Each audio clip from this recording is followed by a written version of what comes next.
जब शोर को हकीकत बनाकर पेश किया जाए और झूठ को बार बार दोहराकर सच का लिबादा उड़ा दिया जाए तो सबसे बड़ा नुकसान अवाम के एतमाद को होता है। तीरह के मामले में भी अफवाहों और दानिस्ता गुमराह कुन बयानिए के जरिए यही खेल खेला जा रहा है। ऐसे में जज्बात नहीं बल्कि जमीनी हकाइक को सामने रखना जरूरी है। हकीकत यह है कि आज पूरे मुल्क में कानून नाफिज करने वाले इदारे जिसमें पुलिस, इंटेलिजेंस एजेंसियां और पाक फौज शामिल हैं, टारगेटेड इंटेलिजेंस बेस्ड ऑपरेशन यानी आईबीओज कर रहे हैं। सिर्फ गुज़िश्ता एक साल में 75,000 से ज्यादा आईबीओज किए गए, यानी रोजाना औसतन 200 से ज्यादा। ये कोई अंदाजा नहीं बल्कि रिकॉर्ड पर मौजूद हकीकत है। इन ऑपरेशंस की अफादियत का अंदाजा इस बात से लगाया जा सकता है कि गुज़िश्ता साल 2597 अमन दुश्मनों और उनके सहूलतकारों को जहन्नुम वासिल किया गया, जो किसी एक कैलेंडर साल में अब तक की सबसे ज्यादा तादाद है। इन कार्रवाइयों के दौरान सिक्योरिटी फोर्सेस ने अपनी हिकमत अमली, टेक्नोलॉजी और तरीकाकार को मजीद मौसर बनाया,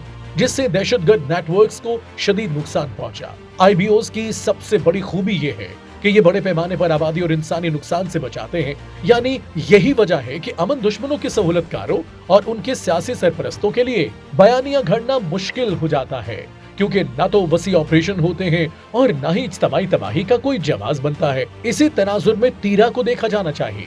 तीरा एक तवील अरसे से खवारिज की मौजूदगी, मनशियात पर मबनी दहशतगर्द मईशत और सियासी सरपरस्ती का शिकार रहा है। वहाँ भी आईबीओज जारी थे और हैं। सितंबर में मकामी आबादी ने मकामी फौजी हुकाम और खैबर पख्तूनख्वा हुकूमत के साथ एक जिरगा मुनक्किद किया ताकि खवारिज की मौजूदगी और इससे पैदा होने वाले खतरात का कोई पायदार हल निकाला जा सके। इसकी बुनियादी वजह ये थी कि खवारिज जबरदस्ती आबादी के दरमियान रह रहे थे, मकामी लोगों को इंसानी ढाल के तौर पर इस्तेमाल कर रहे थे, क्वाड कॉप्टर्स उड़ा रहे थे और घरों के अंदर धमाका खेज मवाद और आईईडी जखीरा कर रहे थे, जिससे किसी भी वक्त बड़े जानी नुकसान का खदशा मौजूद था। जिरगे में 3 ऑप्शन जेर गौर आए, या तो जिरगा खुद खवारिज से बात करके उन्हें तीरा छोड़ने पर आमादा करे, या सिक्योरिटी फोर्सेज आईबीओज को मजीद सख्त करे, या फिर मकामी आबादी रजाकाराना तौर पर वक्ती तौर पर निकल जाए ताकि सिक्योरिटी फोर्सेस खवारिज के खिलाफ बिला रुकावट कार्रवाई कर सके। इसके बाद एक नुमाइंदा जिरगा जिसमें सूबाई हुकूमत और दीगर तमाम स्टेक होल्डर्स शामिल थे ने खवारिज से बराह रास्त बातचीत की, मगर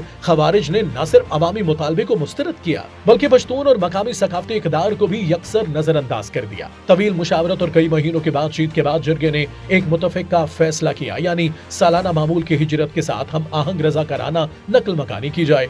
ये फैसला हुकूमत की जानिब से बाकायदा मुआवजे के साथ किया गया ताकि खवारिज के खिलाफ सिक्योरिटी फोर्सेस मौसर कार्रवाई कर सके।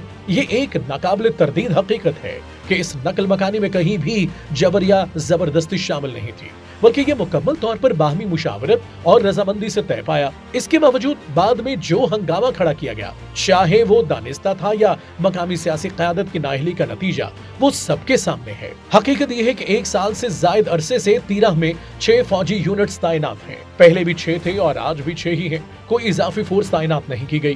तारीख गवाह है कि जब भी बड़े पैमाने का ऑपरेशन होता है तो पहले इजाफी नफरी तैनात की जाती है। सवाल यह है कि वो नफरी कहाँ है?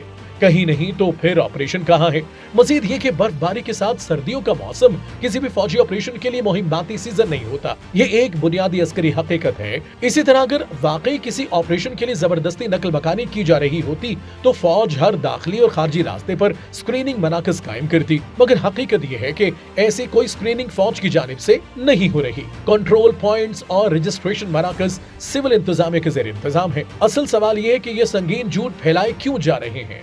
इसका जवाब भी नया नहीं। ये ना ही पहली बार है और ना आखिरी बार कि पीटीआई ने सियासत की इंसदाद दहशतगर्दी कोशिशों को सबूताज करने, मुसल्लह अफवाज के खिलाफ शकूक पैदा करने, खवारिज को सहूलत देने और मकामी आबादी के लिए मुख्तस फंड्स को हजम करने के लिए मन घड़त बयानिया खड़ा हो। तीरह के मामले में भी मसला ऑपरेशन नहीं बल्कि मसला सच से है, और सच आज भी पूरी कुव्वत के साथ मौजूद है।